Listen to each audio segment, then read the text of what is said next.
no one has anticipated that this year we'd be in a position, or even next year, that we're not going to use any more oil or gas, that we're not going to be engaged in any fossil fuels.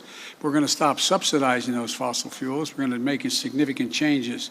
And it just makes the argument that we should move more rapidly to renewable energy, to wind and solar and other means of energy. But the idea that we're going to end and somehow, but it does on the surface, I admit to you. We're going to COP to deal with renewable energy, and I'm saying, why are you guys cutting off oil and raising the price just to make it look harder for us?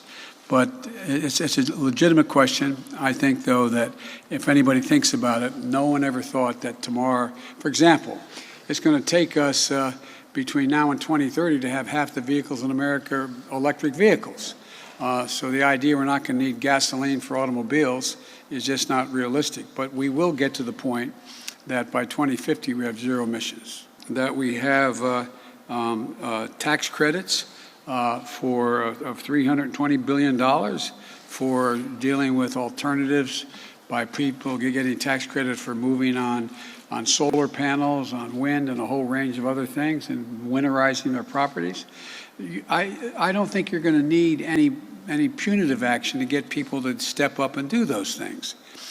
And finally, today I was proud to announce, together with our close EU partners, another critical win for both American workers and the climate agenda.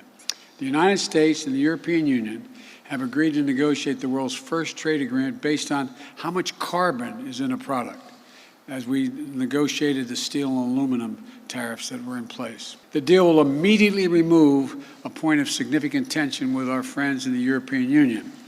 And it rejects the false idea that we cannot grow an economy and support American workers while tackling climate crisis at the same time.